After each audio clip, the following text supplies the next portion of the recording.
¿será que puedes orar por mí? ¿Será que me puedes bendecir? ¿Será que me puedes esperar? Oye, necesito un empleo. Mira, ora por mi suegra que se está muriendo. Ora por mi novia. No, no. ¿Qué fue lo que Pablo dijo allí en ese encuentro con Jesucristo? Que por cierto, ese fue el momento en el que Pablo le dijo Señor por primera vez. Dijo, Señor, ¿qué quieres que haga? ¿Sí? No le dijo, Señor, tengo una petición para que me la responda. Señor, tengo un problema para que me lo resuelvas. Él le dijo, Señor, ¿qué quieres que haga? Esa fue la pregunta que le hizo Pablo al Señor. Señor, ¿qué quieres que yo haga? Lo que él estaba diciéndole ahí al Señor era, rindo mi voluntad a la tuya y ya no es lo que yo quiero hacer. Porque antes de que Pablo tuviera el encuentro con Jesucristo, ¿cuál era el propósito de Pablo? Dice que iba a pedir cartas, a pedir permisos para seguir afectando a la iglesia del Señor Jesucristo. Cuando Jesús se le enfrenta a Pablo, le dice, Saulo, Saulo, ¿por qué me persigues? Porque es a mí a quien tú estás persiguiendo. O sea, el problema es conmigo. ¿Sí me explico? O sea, lo que es con la iglesia es conmigo. Entonces, ¿cuál es tu problema? ¿Qué es lo que pasa contigo? Se quedó allí, digamos, se cayó o se nubló, dice que una gran luz lo dejó como ciego. Y lo único que Pablo dijo fue, Señor, ¿qué quieres que haga? Así. Él se rindió, le dijo, no tengo otra opción, no tengo otra alternativa.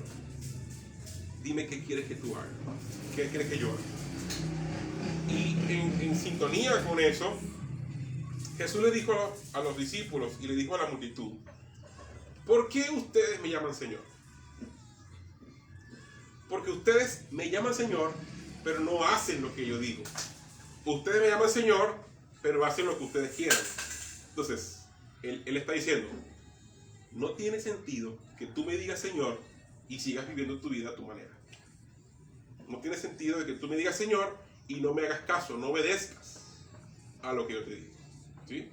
Entonces, el que oye y no obedece es como una persona que construye una casa sin fundamentos.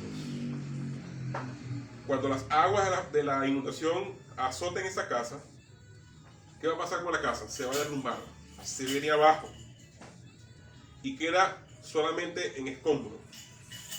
Y eso fue lo que Jesús le dijo en Lucas 6:49. Ustedes pueden estar en su casa, lo buscan.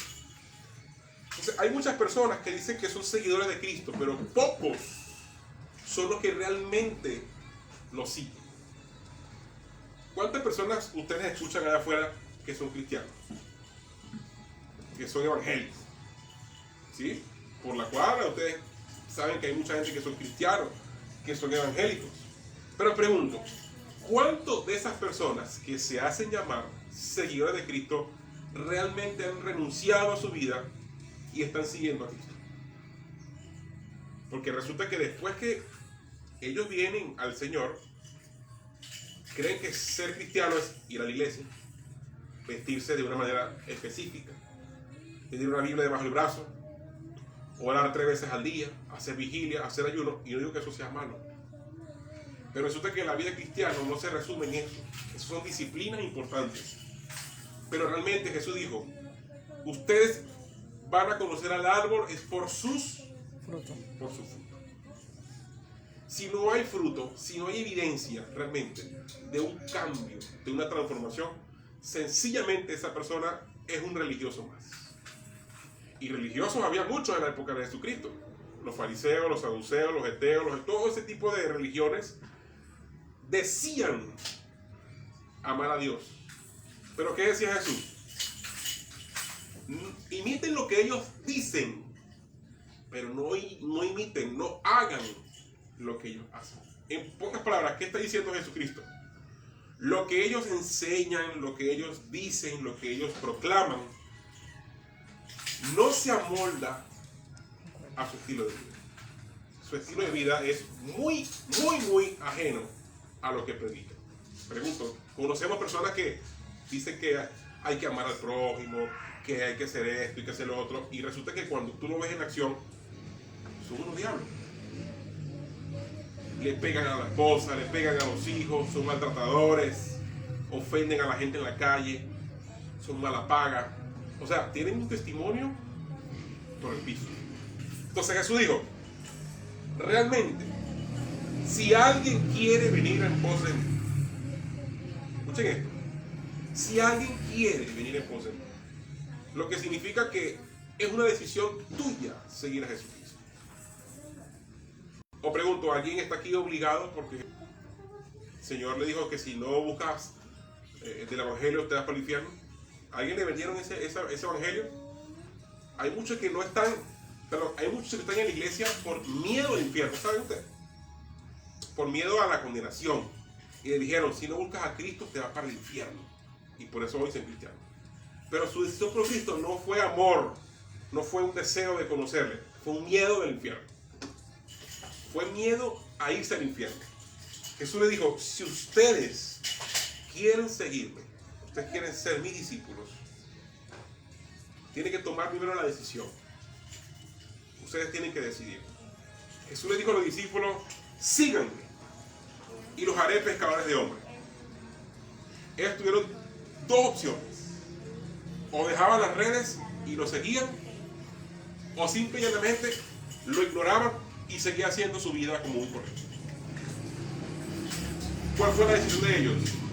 Dice que enseguida dejaron ahí sus redes. Fue un acto propiamente de su voluntad. O sea, ellos decidieron, ¿ok? Decidieron buscar a Jesús. En cambio, hubieron muchos que no quisieron seguir a Jesús. Por ejemplo, uno de los grupos que no quisieron seguir a Jesús, ¿quiénes fueron? Los sacerdotes y levitas de su tiempo. Ellos se negaron rotundamente a seguir a Jesús. Por todo lo contrario, ¿qué hicieron? Hicieron todo lo posible para que lo mataran en una cruz. Unos lo rechazaron y otros no. Digan ustedes. Lo aceptaron, lo recibieron. Pregunta. Si alguien quiere venir en pos de Jesucristo, ha tomado una buena decisión, ¿cierto?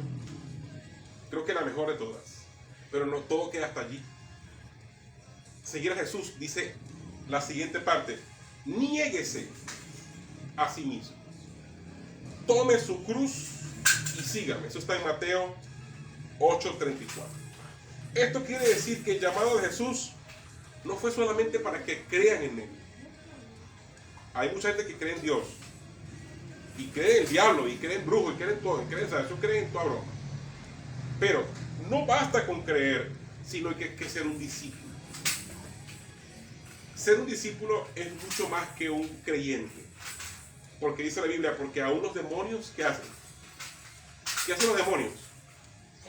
Creen y tiemblan. ¿Sí?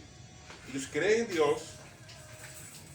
Dijeron en una oportunidad, a este conocemos, y a este conocemos, pero a ti no te conocemos. O sea, quiere decir que aún los demonios saben quiénes son los seguidores de Jesús y quiénes no. Ellos conocen quiénes son los discípulos y quiénes no. Entonces quiere decir que alguien que ha tomado la decisión de ser un discípulo, sabe y comprende que tiene que aprender de Cristo, y todo lo que aprende tiene que ponerlo en práctica. De nada sirve que tú vengas todos los domingos, escuches una predicación, escuches un estudio, o en YouTube, o en cualquier lugar, escuches una prédica, una enseñanza, y ¡wow! ¡Qué chévere! Ese hombre es un hombre de Dios, una mujer de Dios. Claro, es importante. Pero ¿qué pasa si todo lo que tú escuchas aquí te entra por un oído y te sale por el otro? Y sigue siendo igual. Sigue siendo mentiroso, chismoso, sigue siendo mala conducta, grosero, avaro. O sea, no tiene sentido. Por eso dice, si quieres ser mi discípulo, dice, niégate a ti mismo.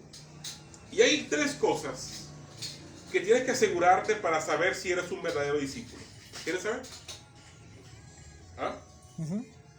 Hay tres aspectos que tú tienes que saber y tienes que conocer para ser un buen discípulo. La primera es negarte a ti mismo. La palabra negarse significa renunciar. Es dejar de lado la forma de vida que actualmente tienes. Es renunciar al pecado, es tomar la decisión contundente de cortar con todo aquello que te aparta de Dios. Es todo aquello que tú sabes que te está haciendo daño y que si tú no lo sacas, te va a terminar matando. Entonces, implica que examines, como dice la Biblia, cada uno examínese a sí mismo. Hágase una revisión, hágase un escaneo. ¿Por qué? Porque tú no puedes ser cristiano y seguir siendo igual que antes. Eso no tiene sentido. Ser cristiano es mucho más allá que decir aleluya, que decir gloria a Dios, que decir santo y que hablar en lengua y que todas esas cosas. Mucho más que eso. El ser cristiano es renunciar a la idolatría, a la mentira, al enojo, a la inmoralidad, a los vicios. Por eso dice la Biblia, el que robaba, robe más. El que mentía, no mienta más. El que hurte, no hurte más. Más bien, trabaje para que tenga todo lo que usted quiera. O sea, trabaja. ¿Eras mentiroso? Di la verdad. ¿Eras chismoso? Guarda tu lengua. ¿Eres peleón, camorrero? Controla tu impulso, controla tus emociones. Eso significa ser un discípulo. ¿De qué vale que ustedes vengan aquí todos los domingos y a la casa sean otra persona? Hace tiempo un pastor que nos mentoreó nos dijo estas palabras: a mí no me importa el Juan que está allá en un púlpito, que está allá en una iglesia. Ese Juan a mí no me interesa. A mí me importa el Juan que está en la casa, el esposo, el padre, el que está allá en la casa. Ese es el que a mí me interesa. ¿Por qué? Porque hay mucha gente que dice, yo quisiera tener, aunque sea media hora en mi casa, al papá que está en la iglesia. Porque es otro, se transforma, cambia, nos trata con cariño, es dulce, es amable, pero apenas llegamos a la casa, se transforma en un diablo. Golpea a mi mamá, nos ofende, nos insulta. Entonces, ¿de qué le sirve al hombre tener todo si se pierde a sí mismo? 1 Corintios 6, 9 al 10. Entonces, lo primero que tú tienes que hacer es renunciar. ¿Cuántos han renunciado aquí a cosas que saben que le hacen daño, que no son buenas? Amén. Y seguimos renunciando todos los días. Todos los días seguimos renunciando. Porque tú sabes bien que esas cosas, en lugar de bendecirte, ¿qué hacen? Te dañan. Esas cosas te lastiman. Heridas del pasado, falta de perdón, tantas cosas que tú sabes que tienes que soltar, renunciar. Eso significa negarte a ti mismo. Es dejar todas esas cosas que te hacen daño y renunciar a ellas. Fíjate que ni siquiera el Señor Jesucristo te recuerda tu vida pasada. Él no te anda restregando todos los días lo que tú hacías antes, lo que tú hacías, con quién te portabas, con quién andabas. No. Él dice que tomó todo eso y lo lanzó al fondo del mar. Dice que no se acordó más de eso. Si Él no te recuerda lo que tú eras antes, entonces tú tampoco debes recordar lo que eras antes. Debes dejar todo lo que quedó atrás. Dejando, dice Pablo, dejando lo que quedó atrás y proyectándome hacia adelante. Dice, no es que yo sea perfecto. No. Aquí es perfecto ya para orar ahorita y mandarlo para el cielo. Todos los días estamos renunciando, dejando cosas atrás. La segunda cosa que debemos hacer es tomar la cruz. Y tomar la cruz significa padecer como Cristo. Dice, el que quiera defender la verdad va a padecer. El que quiera defender la verdad se va a enfrentar al desprecio, se va a enfrentar a la burla, se va a enfrentar al escarnio, se va a enfrentar al rechazo, se va a enfrentar a muchas cosas. Y eso le pasó a los primeros discípulos y también sigue pasando hoy. Cada vez que alguien se convierte en un discípulo de Cristo y toma su cruz, se está convirtiendo en amigo de Dios y en enemigo del mundo. El panita tuyo, el amigo tuyo que se pasaba contigo, ahora te odia, ahora te quiere ni ver la cara. Porque una vez que tú recibes a Jesucristo como tu Salvador, te van a decir que estás loco. Te van a decir que tú, bueno, ¿qué te pasó, chico? Te perdimos, Ángel. O sea, ¿qué pasó con el chamo rumbero, el chamo bochinchero? ¿Qué pasó con eso? Entonces tu familia, tus amigos, la sociedad, el mundo te va a dar la espalda. Te va a dar la espalda. Porque ese es el precio de seguir a Jesucristo, el rechazo, la burla, el escarnio. Y dice, a muchos los van a aborrecer, le dijo Jesús. Los perseguirán, incluso los van a matar. Juan 15, 16. Quiere decir que todo aquel que siga a Cristo está dispuesto a ser rechazado, humillado, ultrajado por todas las personas que lo rodean. Ayer vi un video en que un pastor cristiano estaba predicando en un metro y estaba hablando de Jesucristo y que tienes que recibir a Jesús, Él te ama, Él te perdona y no sé qué. Y se levanta un pasajero y le dice, cállate, cállate, cállate, no digas más nada, cállate. Y le tumbó la hojita, la cosa. Y él seguía predicando, porque Jesús te ama y tiene un propósito, yo no sé qué, y predicaba y predicaba. El hombre se paró y le dio una bofetada así, una cachetada, por la cara. Y él le dice, no importa, Jesús te ama, Él te perdona. Y le puso la otra mejilla, te perdona, te ama, yo no sé qué. Luego el hombre se quebranta por dentro, lo abraza al pastor, le pide perdón, perdóname. Y le dice al grupo que está allí alrededor, le dice, miren, abrácenlo, y lo abrazaron. Él estuvo dispuesto a pasar eso. Pregunto, ¿están todos dispuestos a ser abofeteados literalmente, cacheteados literalmente por predicar el evangelio? ¿O enseguida que te da la cachetada, tú una vez te acomodas para meterle también la de él? ¿Verdad que no? Él estuvo dispuesto a soportar eso. Pero es que eso no se compara con lo que Jesucristo tuvo que soportar y tuvo que enfrentar y tuvo que padecer por tu causa y por la mía. Entonces, dice acá, te van a aborrecer, te van a perseguir, te van a matar por mi causa. Entonces, tomar la cruz es un acto de valentía, de compromiso con Dios, a enfrentar cualquier situación que se te presente.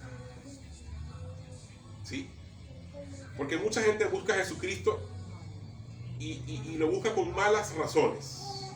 Porque le predicaron un evangelio de que en Cristo vas a recibir perdón. Y es verdad, en Cristo vas a recibir paz, gozo, todo te va a ir bien, tus problemas se van a resolver, te va a llegar un trabajo, vas a recibir una casa nueva, todas esas cosas. Y te venden un paquete chileno.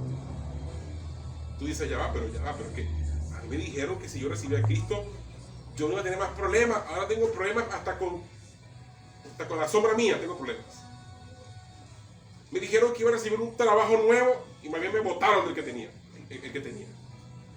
Que iba a comprar un carro, una casa y ahora vivo arrimado de la suegra. O sea, imagínate todo eso. Y tú dices, pero ya va, pero ¿qué pasó? Eso no fue lo que me vendieron a mí. Pues el evangelio no te promete eso. Lo que sí te garantiza es, dice, bienaventurado cuando por mi causa vituperen y digan cualquier clase de mentira. Y le dijo, y en el mundo van a tener aflicciones, pero confíen que yo he vencido el mundo. Van a enfrentar problemas, van a enfrentar dificultades, van a enfrentar problemas de todo tipo, pero yo vencí al mundo. ¿Sí? Dice, somos más que vencedores en Cristo Jesús. ¿Cuántos son más que vencedores en Cristo Jesús? Amén, amén. Entonces, tomar la cruz significa eso. Número 3 significa, la palabra número 3, sígueme. Y la palabra sígueme significa abandonar tu propia dependencia, tu propia voluntad y rendirte al Señor. Es depender absolutamente de Cristo. Es dejar a un lado lo que tú tienes por seguir a Cristo. Y hay una parábola en la que el joven rico se encuentra con el Señor. Jesús un día un hombre vino corriendo y se le arrodilló diciéndole: Maestro, ¿qué haré para heredar la vida eterna? Jesús le dijo: primero, ¿por qué me llamas bueno? Nadie es bueno sino solo Dios.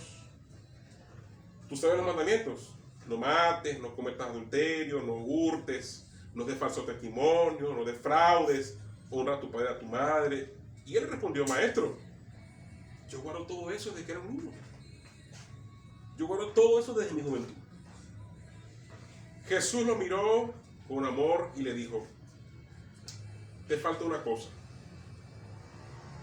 Ve y vende cuanto tienes y da a los pobres, y tendrás tesoro en el cielo, y entonces vienes y me sigues.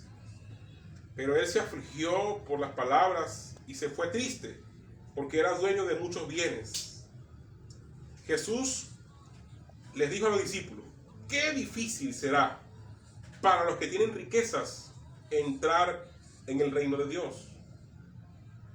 Y le dijo más adelante: hijitos, qué difícil es entrar en el reino de Dios. Es más fácil para un camello pasar por el ojo de una aguja que para un rico entrar en el reino de los cielos. ¿Qué quiere decir todo esto? Pues que este hombre se afligió. Imagínate en su posición: vende todo lo que tienes y dáselo a los pobres. Lo que Jesús le dijo es: niégate a ti mismo, toma tu cruz. Porque es fácil seguir a Cristo teniendo todo, ¿sí o no? Chévere, teniendo un buen trabajo, 4 o 5 empresas, eso es chévere, no te falta nada. Pero ¿qué pasa cuando Jesús le dijo a él: vende todo lo que tienes y dáselo a los pobres? ¿Qué le estaba diciendo? No vas a depender más de tu trabajo, no vas a depender más de lo que tienes, vas a depender de mí. Si haces todo eso, está bien, honras a tu padre, eres una buena persona, chévere, todo, pero te falta algo. Si no dejas tus riquezas, no puedes ser mi discípulo. Porque no puede haber dos señores: o amas a uno y aborreces al otro, o aborreces a uno y amas al otro. Dice: no puedes amar a Dios y a la riqueza. Eso no lo digo yo. Ahora, pregunto: ¿tener dinero es malo? Tener recursos, bienes, propiedades, casas, carros, no es malo. El problema es cuando tú no estás dispuesto a renunciar a eso por la causa de Cristo. Cuando tienes todo a tu alcance y no te falta nada, no tienes ningún problema, es fácil seguir a Cristo. Pero basta que te falte algo de eso para ver si tú realmente amas a Dios. Porque los discípulos, el mismo Jesucristo estuvo dispuesto a dejar todo su reino, todo su trono. Pregunto: ¿alguien aquí ha dejado más que lo que Jesús dejó en el cielo? ¿Alguien aquí ha perdido más de lo que Cristo perdió por 3 años en el cielo? Su reino, su trono, su dominio, su majestad, todo lo dejó. Todo lo dejó, renunció a eso para venir a salvarnos a nosotros. Ahora, el problema es cuando nosotros pensamos que lo que tenemos es más importante que Jesucristo. Hay mucha gente que después que Dios le da la casa, el carro y todo lo que estaba pidiendo, se van de la iglesia, se olvidan de Dios. Después que Dios les sana a la suegra, se olvidan de Dios. Después que Dios les da el trabajo, se olvidan de Dios. Después que Dios les da la cuestión, se olvidan de Dios. O sea, Dios era simplemente un banco. Me dio lo que necesitaba, adiós. Ya no quiero saber más nada de ti. Y el compromiso de seguirlo, de amarlo, de predicar su palabra, de ganar a otros para Jesús, no tengo tiempo. Ahora estoy ocupado atendiendo las empresas que tengo. Ahora estoy ocupado atendiendo los negocios que tengo. Ahora estoy ocupado en mis asuntos. El perdido que se espere. ¿Sí?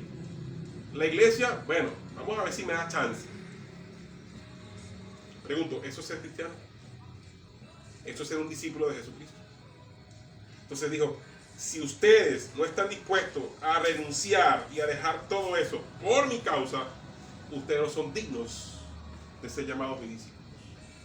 seguirán siendo creyentes, pero discípulos no. Ahora la pregunta es, ¿cuántos están dispuestos hoy a examinarse y a decir, yo estoy dispuesto a negar esto, estoy dispuesto a renunciar en esto? No es que vaya a llegar mañana al trabajo y renuncio al trabajo, no.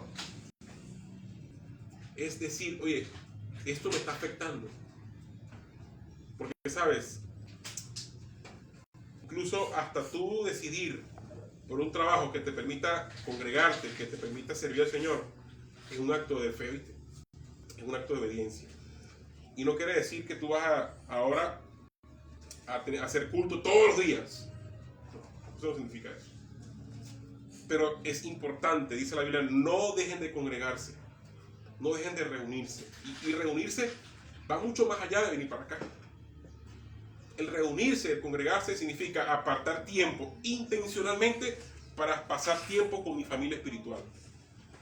A invitarlos a mi casa o yo ir a la casa de ellos y ver su necesidad, ver cuáles son sus problemas, en qué les puedo ayudar. O sea, eso es congregarse. No es nada más venir aquí un domingo y ya. Y no es el otro domingo, ¿sí? No. Y hay un pastor que decía, la iglesia de hoy se parece mucho a un cine. La gente va al cine, ve el espectáculo, ve el show, ve la película, pero no tiene nada que ver con el que tiene al lado.